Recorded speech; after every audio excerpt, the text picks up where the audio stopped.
Dear colleagues and friends around in the Nordics, what a weird way to see each other again. Last year in Gothenburg, when we met at the Nordic Drama Vision, we could meet face to face, which was something. But at that point in time, I was CEO of Copenhagen Film Fund, and I had the honor of sponsoring or introducing to you a keynote speak professor, Vincent Hendricks, and he spoke about the responsibilities that especially we in our industry carries out towards the audience. This time around, I'm no longer with Copenhagen Film Fund, but as a partner in the new production and distribution setup, TrueContent Entertainment. I'm very happy to introduce another speaker to you. She is a thinker. She's an author, and she's an economist, and she has been looking into especially the word Bildung, education or education, utbildning på svensk in Swedish, and especially that captured me when I heard her first time. I thought it was really interesting because it tells something about where we all come from, what we have in common here in the Nordics, and something that I think is inspiring to all of us, because we simply have to unite around something, and I think there's a lot to unite about and around. So without much further ado, I would introduce you to Lene Rachel Andersen here from Copenhagen, and she's going to tell about the Nordic secret. Take on. Thank you for inviting me to speak about public service television in the 21st century. I think we need it more right now than in a long time. We need great storytelling that can bring us together. We need great storytelling that can tell us where we're coming from, how we created the societies that we're living in today, and where we would like to go. We need storytelling that can make this world meaningful to people and allow people to have a shared language for what is important and how we make life meaningful and how we can engage as citizens in our own societies and around the globe. I'm gonna talk to you about history. I'm gonna talk to you about what I've called the Nordic secret, and I'm gonna talk to you about something called Bildung. And I'll explain what that is. But before I do that, we're gonna have a look at these three people. Some of you may know all of them. Some of you may know one or two of them. Those of you who are familiar with German culture may recognize the two green men. They were not green in real life. It's Goethe and Schiller, and this is a bronze statue. The woman is Rosa Parks. And in 1955 in Alabama, she did something really courageous. She kept her seat on the bus, even though she was supposed to give it up to a white man. Her courage created a turning point in the American civil rights movement. And then you wonder, what's the connection between Rosa Parks and Goethe and Schiller? And this is a cliffhanger, because in less than 20 minutes, you will know. So now, before we go to the historical story, what is Bildung? Because we need to understand what this is. It's hard to explain. Philosophers have struggled with it for 300 years. But the shortest explanation that I have come up with is that it is two kinds of knowledge. It is the kind of knowledge that we can transfer relatively easily from one person to the next. If you know something about science and math, you can tell it to me and I can learn from you, and I can do the math exercises, and then I can learn what you were teaching me. Or if it's like how to fix a bicycle or the French language, I can learn that from you as well. Or I can teach you how to knit a sweater, or I don't know, some other math or science. So this is the one kind of knowledge where we can expand our horizon, and so we can talk about it as the horizontal kind of knowledge or understanding. The other kind of understanding or knowledge is the vertical, which has to do with our emotional depth and our moral aspirations. How deep are our emotions? How deep are the emotional roots down into the cultural fabric? To how deep are our relationships with other people? How many words do we have for those many feelings that we can have? And then the moral aspirations. What are we prepared to take responsibility for? How high do we aim? And the combination of this vertical moral and emotional development and the horizontal knowledge is Bildung. And part of good storytelling, part of public service television, is to combine the good storytelling that gives us knowledge in order to understand the world better, but that also touches us emotionally and brings into the storytelling emotions that expand our emotional range so that we can relate to more people in more complex ways. This is great storytelling, and this is what we ought to have and should have and also very often do have in public service television. And now we go on a historical journey. So we're going back to 1770, and we're going to Strasbourg. It's one of our European capitals. And there is an alley in Strasbourg. It's called Alley of the Spirit. And as you can tell, the alley is still there. It looked a bit different in the 1770s.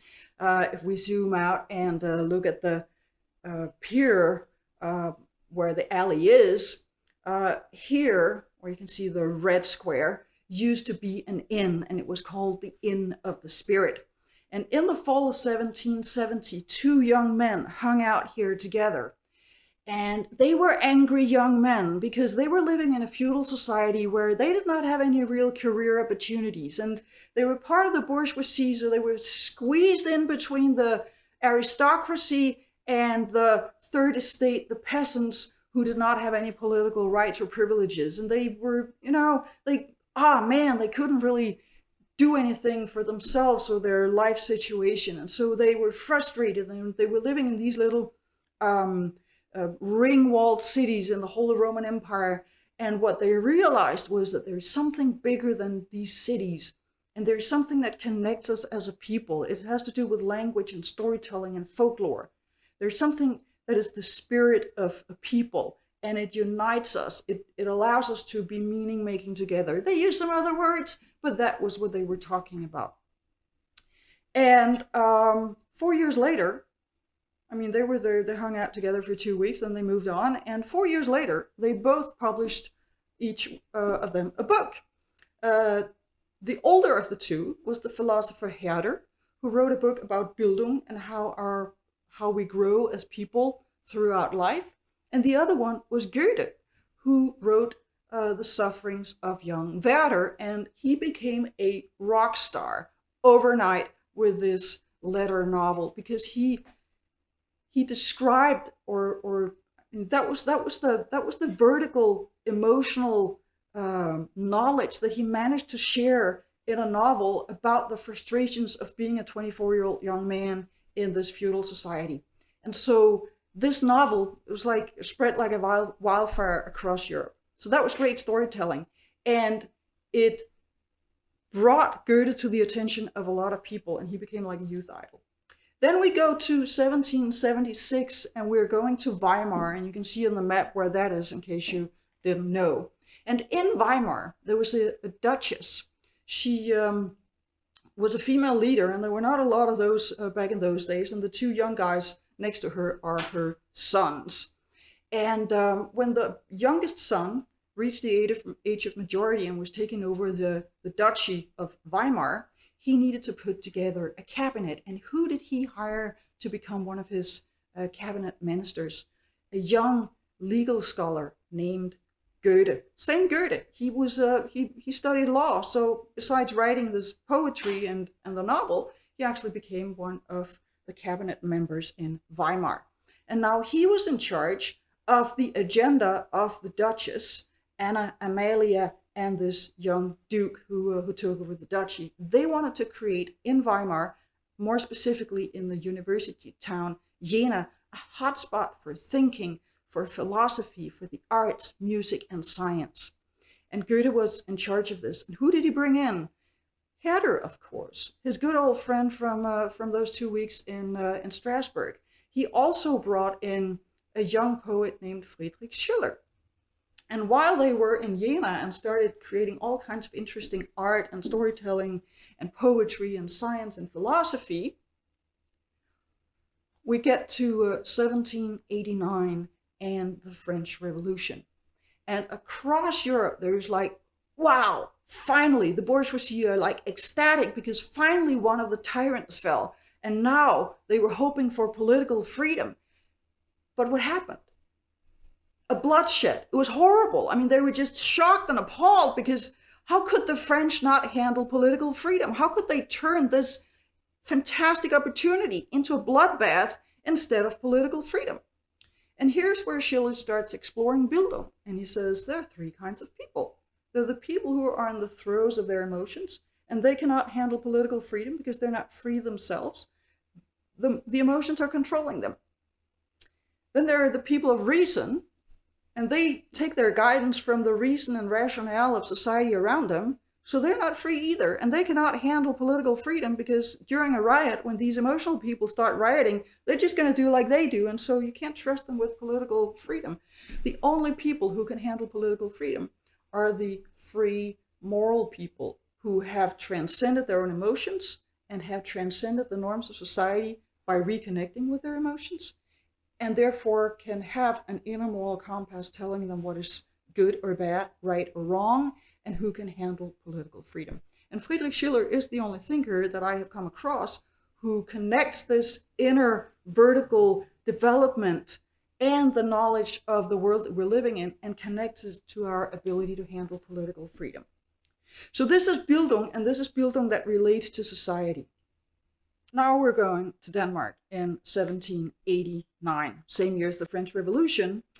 Those of you who saw the movie A Royal Affair may remember that there was a boy who was like 5 or 6 years old. He was the crown prince. He has now become a young man and is the crown prince regent as the French Revolution is taking place in France. And he's of course terrified, and he's worried that something similar may happen in his kingdom. He has a sister who's married to a duke, and he has a minister of finance. And together they realize that the peasants do not have enough education to handle the industrialization that they see happening down on the European continent. And so they put together a school commission in order to create a school legislation in Denmark. And the school commission works for 25 years. There was some Napoleonic wars that came in between, and a Danish bankruptcy. The whole country went bankrupt in 1813. So in 1814, when they're finally done with their work on the school commission, they present what has been called the most progressive school legislation in the world at the time. And this was the top of Danish society realizing that people need to understand what kind of world they're in. They need to understand their surroundings. They need to be able to be responsible adults who can find information for themselves and who can participate and read the legislation, because he also had some plans about a land reform, and there are some other things that were going on. So they needed a better school system. And so there was this understanding that we need Bildung, because these people on the school commission were in a correspondence with Friedrich Schiller in the 1790s. They were huge fans of Friedrich Schiller, and they were actually what Schiller said about the three kinds of people was actually a thought, an idea that he developed in the letter correspondence with these people in the court or around the court of the Danish crown prince.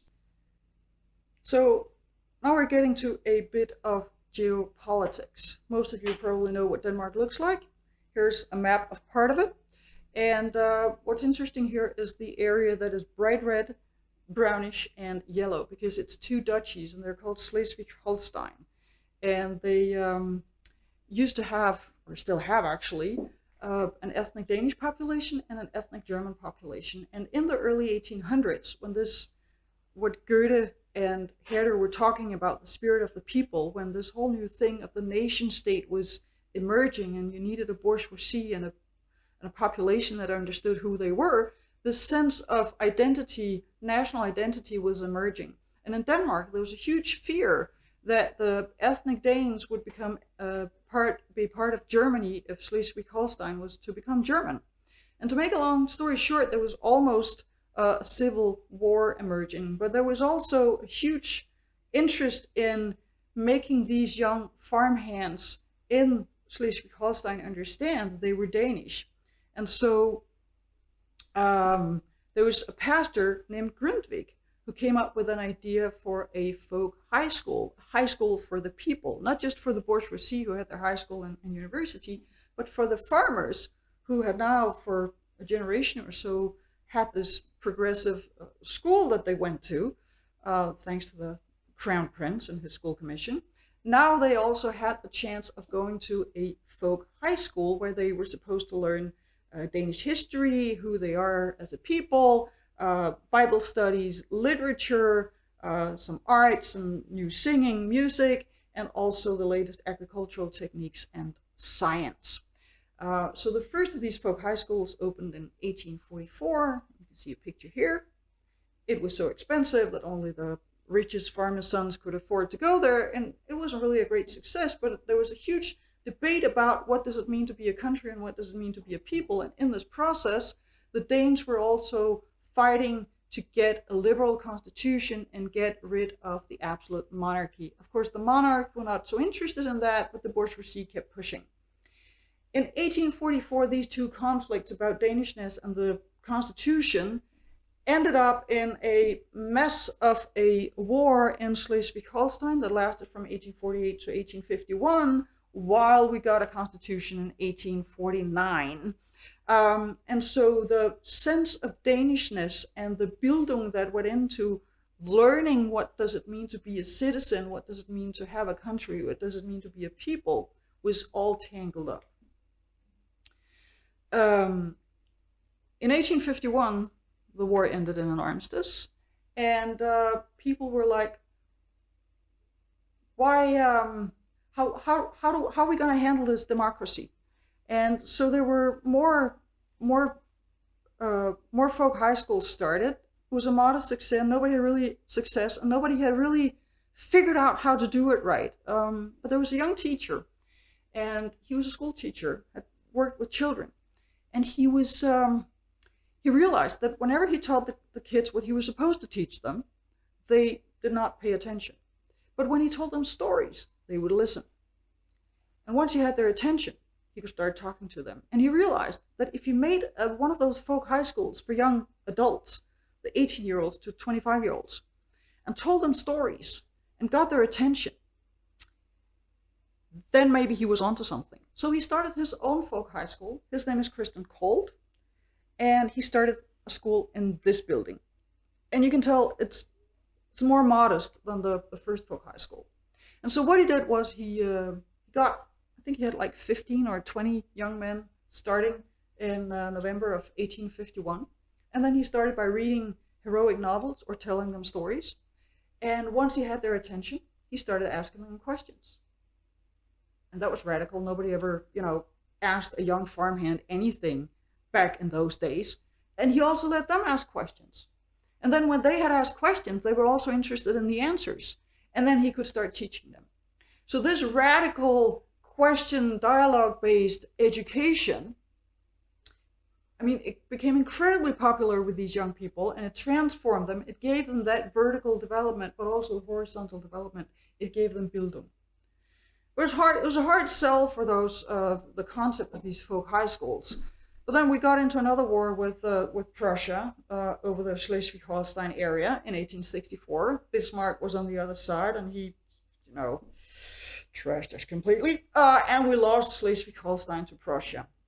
And so the Danes were panic-struck. There was like, what is going to happen to Denmark? What if Bismarck comes and takes the rest? How do we protect ourselves? At least we can protect our spirit. We need more folk high schools. So in 1865, there was like 11 new folk high schools. 1866, there was 10 of them. It became a movement. So these folk high schools emerged all over Denmark and became hugely popular.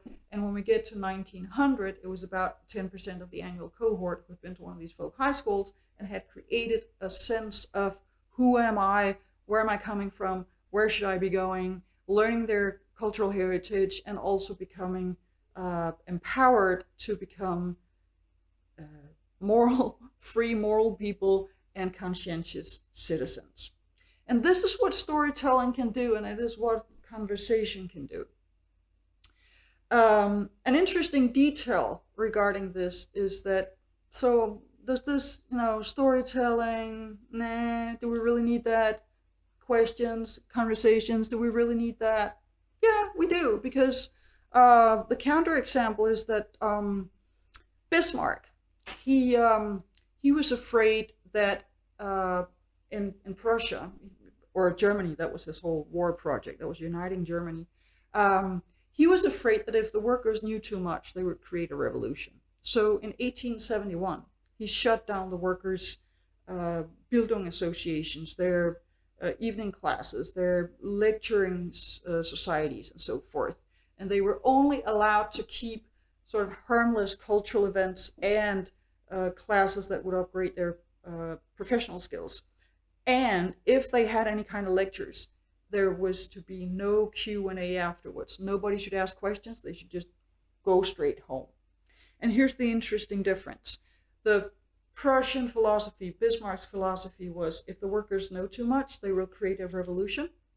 Grundtvik's philosophy, and even the Crown Prince Frederick's philosophy, and definitely Christian Kohl's philosophy, was if people do not know enough, they will create a revolution. And that has been the secret behind the Nordic success ever since. We have invested in education, in storytelling, and in the people. And that is what we also need from public service television today. Now, what has this got to do with Rosa Parks? So, in 1930, Depression in the United States. There's a young teacher, his name is Miles Horton, and he realizes, he's in Tennessee in the southern states, and he realizes that all these poor people, not just the black people are poor, but the white people are also poor, but these people, they need some sort of education. What is it they need, and where do I find it? He hears about Denmark and the folk high schools, and he goes to Denmark and stays there for a year, and he learns about the folk high schools and how they work. And then he goes back to the United States and starts Highlander Folk School in 1932. And in 1955, Rosa Parks is there for 2 weeks and learns about her rights, has all these discussions, and later is on the bus.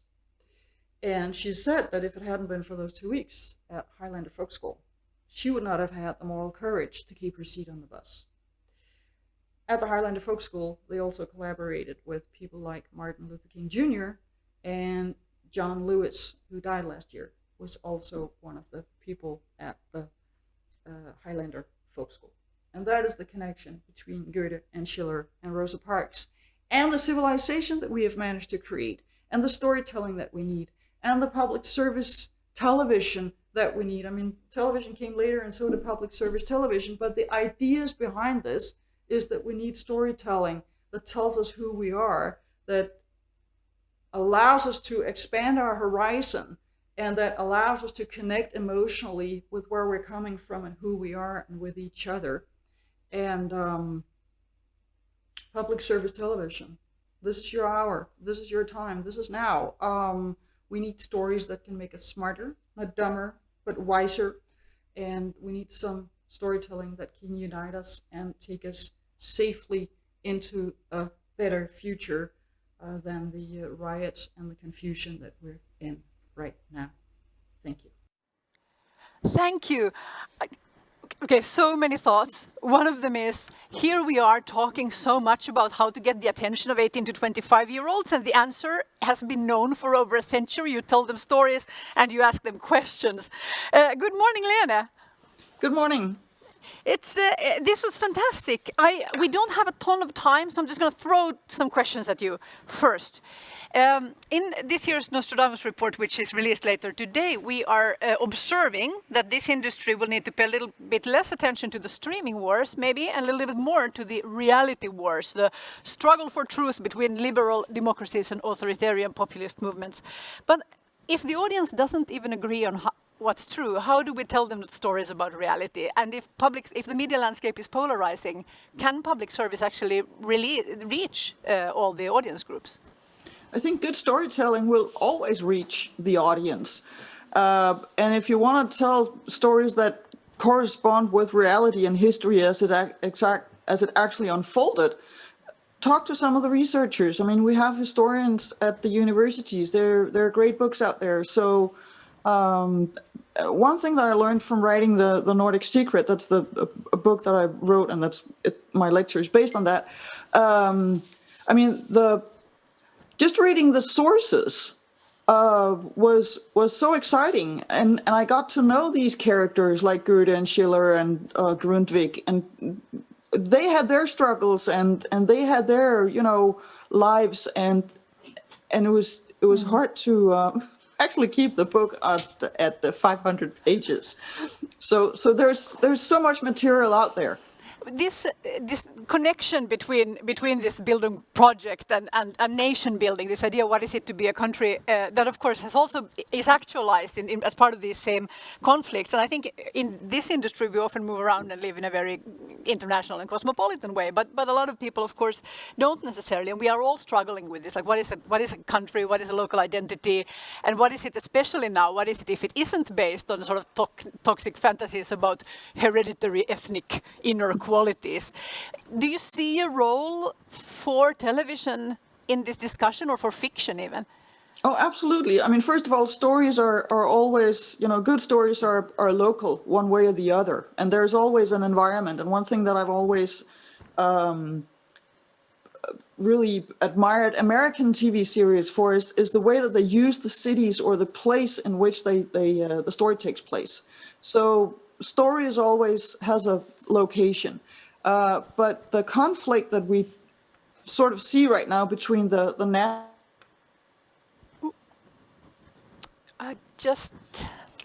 I think the sound just froze again. Can you hear me, Lene? I'm sorry. Can you hear me? Did we lose Lene? We're part of a continent I'm sorry, and a Lene, bigger can you world. hear me? Yes. Yes, I'm sorry. We did just lose you there for a bit. Could you jump back a little bit? You were Yes, saying sure. about this conflict that we're in right now. So there really is no conflict between having a national identity and storytelling that takes place in a country. That country relates to a larger world, and so do we as individuals. But for the majority of us, the language that we speak and where we can really get the nuances in storytelling is connected to one language and one country. And then we can do a lot with subtitles and voiceovers and stuff like that.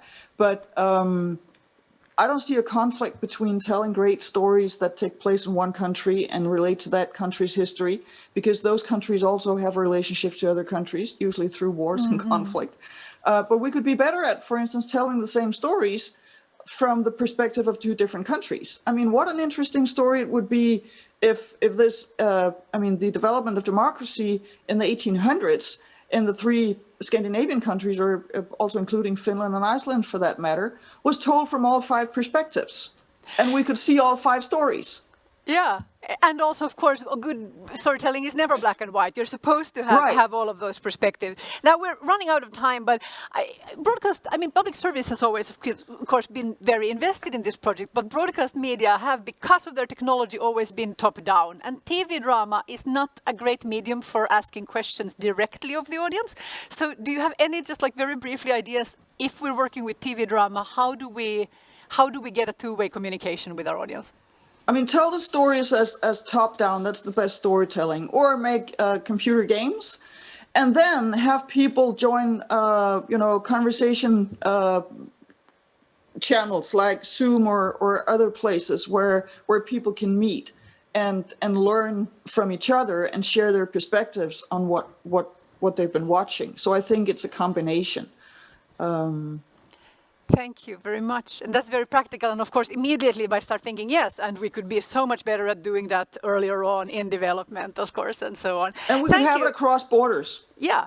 Lene, thank you so much. We are out of time, but you will also be available on Zoom later today. That is to say, you are going to be not on Zoom at all, but in AirMeet at 1. People can come and talk to you about some practical applications about these ideas, or philosophical applications if you prefer. That is also welcome. Thank you so much. Conversation. Yeah. Conversation.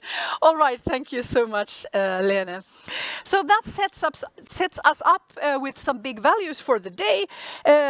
I'm going to hand you over to the capable hands of Camilla.